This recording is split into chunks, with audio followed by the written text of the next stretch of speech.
up, everyone? So today we have a 5-horse dependable power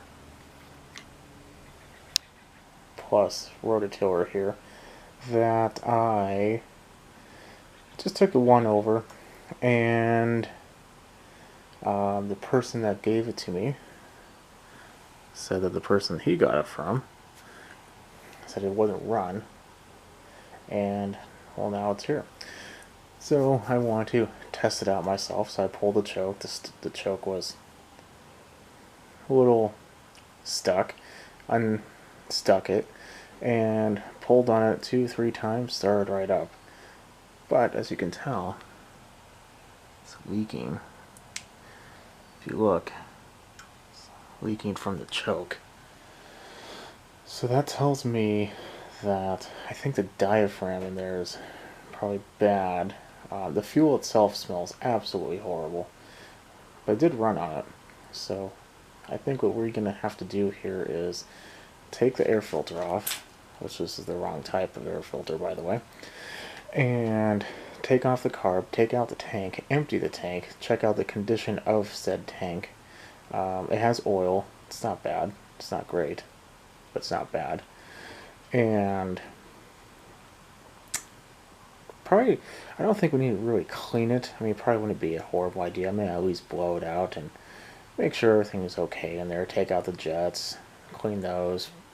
I have my air compressor set to 120 psi, and I just put a little air through there and kind of clean it out. But I don't think I'll be ultrasonic cleaning it, but I will be changing out the diaphragm. So let's go ahead and get that started. First things first, let's take this off. I've got to say, I really do miss working on rototillers of this size. It only happens this time of year, which it's, I don't know, the weekend after daylight savings. So I'll have to look it up.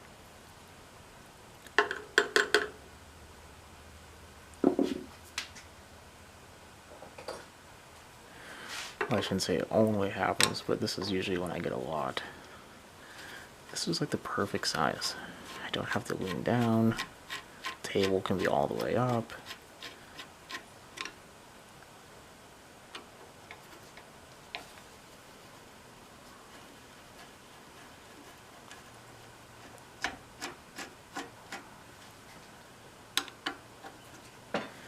It's not quite the old style, but it's also not quite the new style. Well, I guess all of these are old, but for this style, I should say. For the old ones don't have those.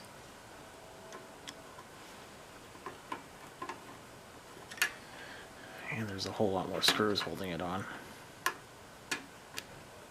This one only has 3.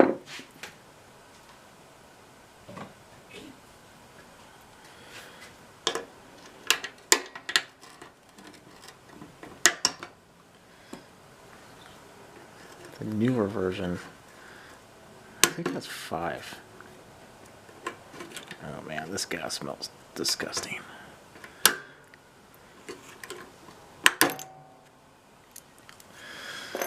I'm really very shocked it even ran.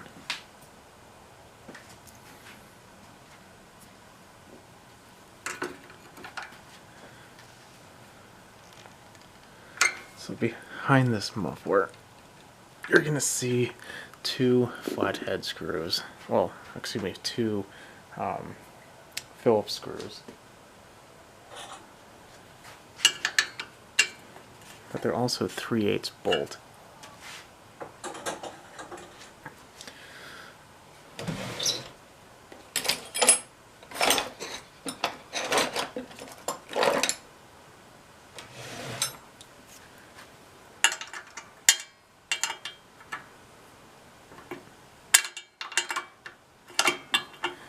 Now, the unfortunate part about these is the top one's not that hard.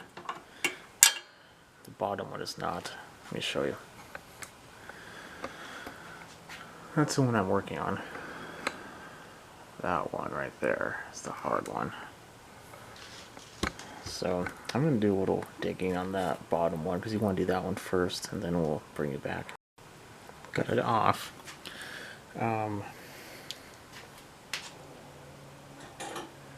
Next step, you want to take this off.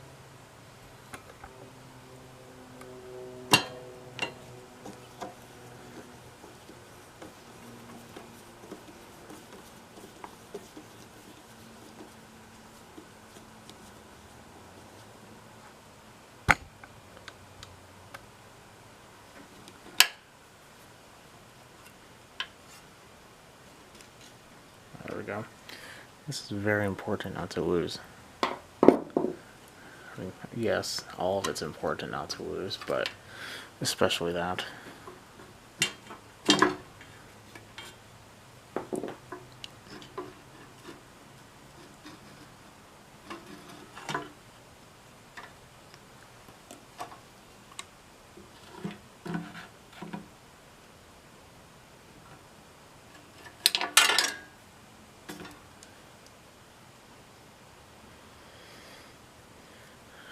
Okay, let's go to the carb station. Okay, I think we see some funkery going on here. So, most would assume there's a problem here, that's the main. But, let's widen you out, there we go. That was how it came off. I did not rip that. That doesn't even look like it's the right type. And this piece isn't stuck on the engine. Engine is completely clean. So I think that's homemade.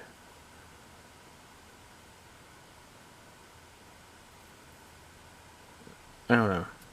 Trash. That's a vacuum leak to say the least. Second, I don't think this is even the right gasket either.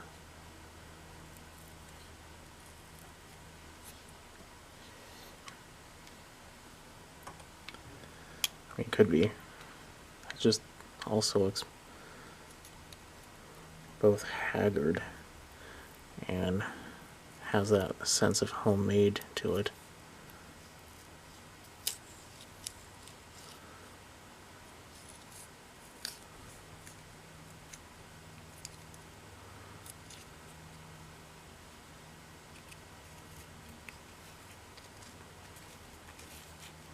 Because there are drains in here.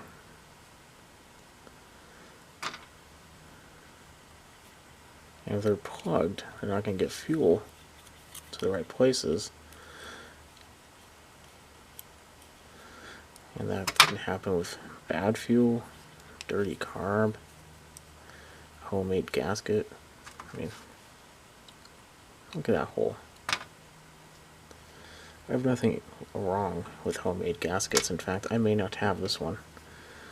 But that one, if you're going to make it, you have to be pretty precise on it. Because you have to have this hole,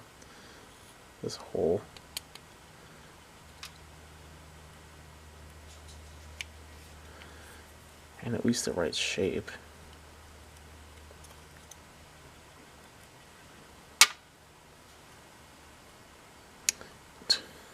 Look at this.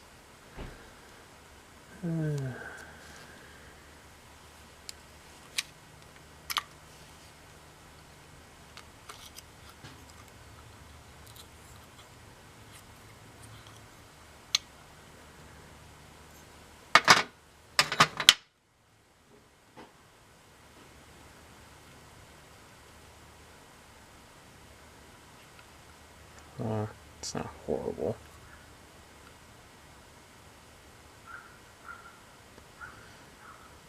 Well,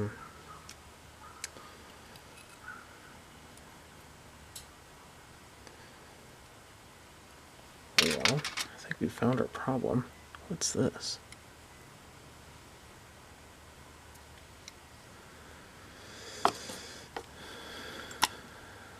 The choke is pretty decent now.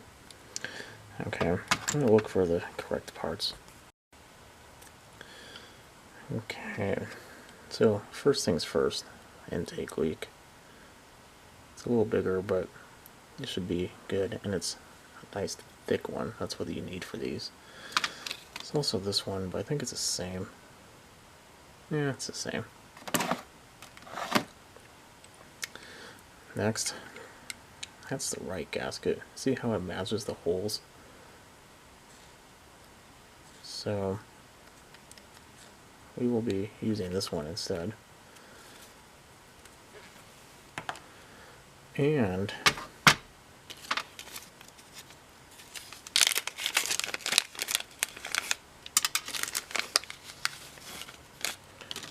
got a diaphragm that was meant for this. So we should be in pretty good luck. Should be a 1/2 inch.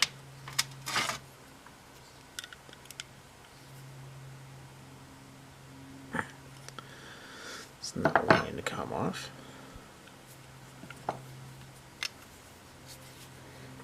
There we go.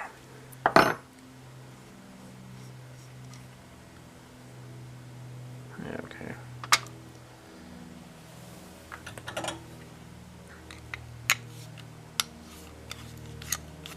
And in here, there's a jet. It looks clean, but let's double check that.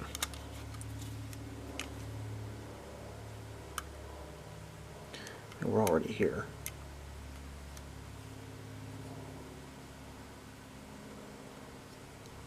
Okay. And inside there, so the passages for the fuel. So what I'm going to do is I'm going to blow through there, like I said, through here, clean some of this off, and bring it back. So here's the thing about these engines. If you legitimately take care of them, they will last pretty much forever.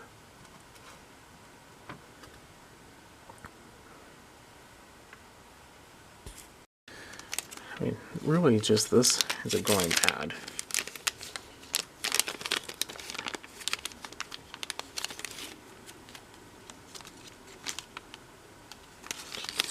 Helps if you actually grab it. I need the spring. There we go. Oh, there's the new spring. It's a little springer. So these are definitely, I would consider, a consumable item.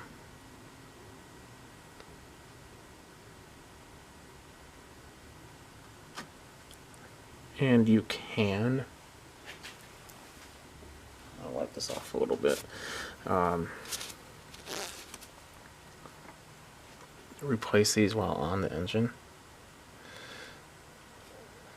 I just don't really like doing that.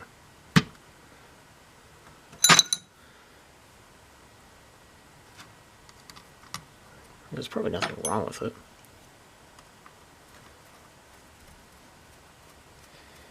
Just if you're going to be doing this, you might as well take it off, clean it out, take the jet out, clean that out, inspect the base gasket, which potentially by you taking it off could be ripping it or damaging it, so there's not, you know, there's a risk there, but it will just run better. I have two, one for small areas, well, hard to reach areas, and a larger one for the majority of like a garden. It's a rear tine, and I don't know, sometimes I just think I will be using this one, or my version of this, more often than the big one. The big one's just really clunky. It's a Troy belt. Put this on. I'm going to drain the tank too.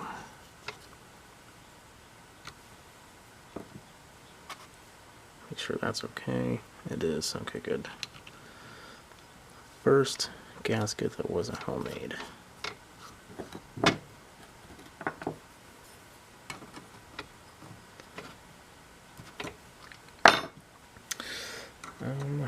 What is this right now? It's half, one and a half. I like that. I think 1 1/2 is good. I'm gonna install, drain the gas, use the new gasket, then we'll give it a shot. Let's take this off.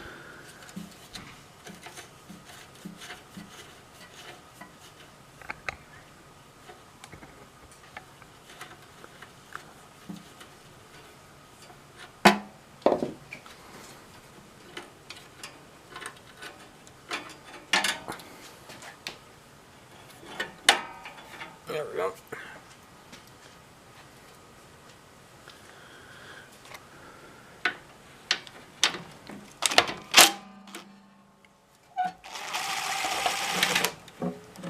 There we have it.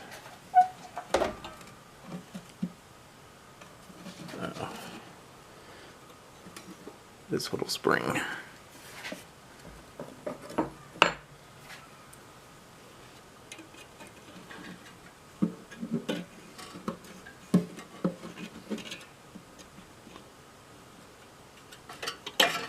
There we go. Okay, it's drained. Oh boy. Let's see what goodies come out of this.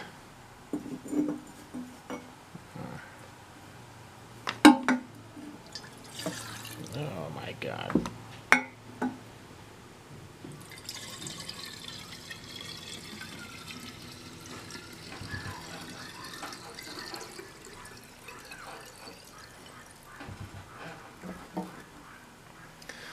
Well, at least it's almost empty. That's definitely old, and I think it has water. Okay, fuel is in. Gasket is good. New gasket. 1 1/2 turns out, blown out. Fuel tank is actually pretty clean. I mean, it's not like perfect, but I mean,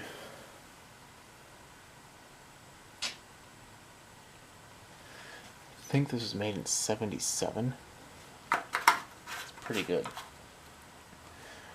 I have a new pull cord. I did not do that.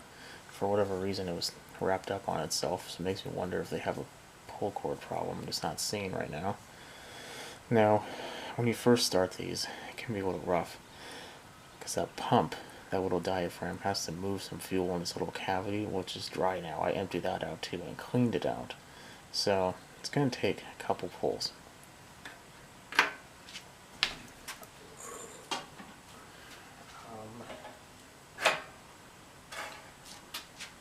Which way are we? No, I want like that. Oh, and new plug.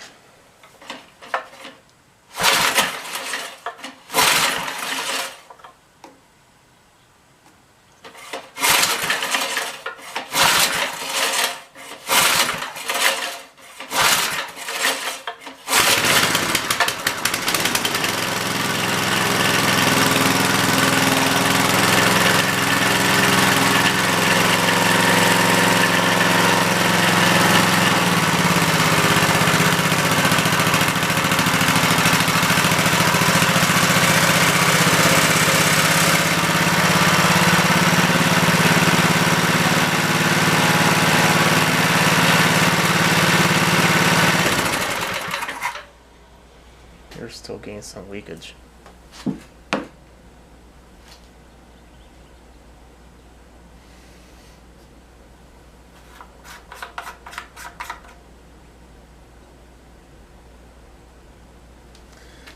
Looks like it's coming from the gas cap though.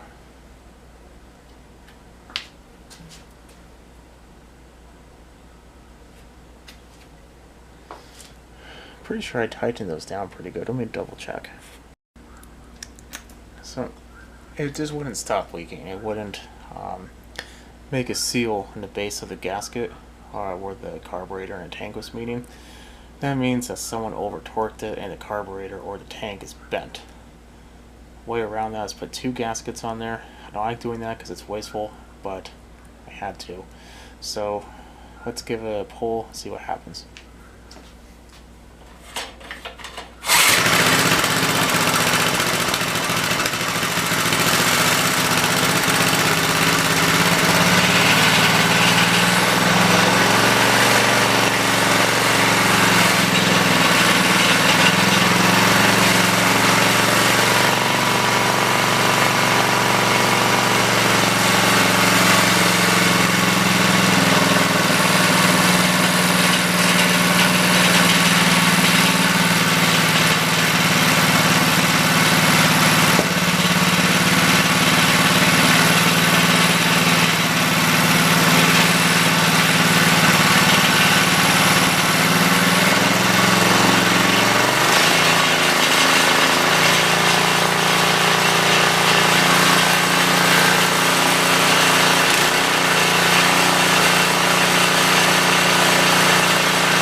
Okay, so it's not uncommon for it to leak a little bit out of the choke after you turn it off because it's still a little gas in there.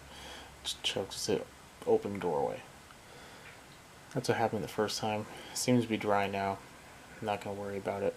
So if you have a problem where your carb's leaking from the carb, or your engine's leaking from the carb, try putting 2 gaskets on there because you probably bent it or have a bent one. Heat, over torquing, a lot of things cause it. So, like I said, there's really not much to do about that except to do another one or buy a new tank and carb. That's expensive. This isn't. Even if you were to buy a whole kit, it's only a couple bucks. So, the only other thing I'm going to check to make sure there's grease in there. The noise you heard before was actually the little bar going back and forth in the back. That's fine. I'm not going to worry about that. Yeah, maybe put a little grease in there, or I'll look it up. It might be gear oil. I think it actually is gear oil. I'll double check that though. But yeah, that should be about it. So this is a 5 horsepower Montgomery Ward's Rototiller that was leaking everywhere, running but leaking, and it's good to go now. Okay, if you have any questions, definitely leave a comment below. Definitely subscribe, put a thumbs up. I'll catch you on the next one. Have a good night. One final thought. The last time I said it's normal for there to be a little bit of fuel coming out. Well, there was a lot. That's not normal. So, and I noticed it was a tad hard to tune. That's not normal. I mean, it is to a degree, but the idle was, I got it to a pretty decent point, but it just seemed like it was a little much. Either it would be too lean or too rich. A lot of time it would be rich. So I decided to take a look at the cap. Now, in here there's a hole, and here there's a hole, but on the sides, and there's another cavity, another piece that's on the bottom that has 2 separate holes, so fuel, even went through here, wouldn't come through the top, but it's still ventilated. It was not. If you blew in there, you couldn't hear anything, but watch now. Now, you can hear air, and I let this run for about 5-10 minutes, retuned it, tuned it a lot better, and after I'm done, there's no fuel spewing out of the carburetor. Basically, the tank is pressurized without that on there, and there's only one place for the fuel to go, and that's through the tube. So you're just going to eventually just be spitting up fuel the entire time. So if you're having a leaking problem and it's not coming from the base gasket, because you saw before how it's leaking from the choke, check your cap or buy a new one. Just make sure it's clean. Okay, so that's what I want to bring up. Have a good night. Catch you in the next one.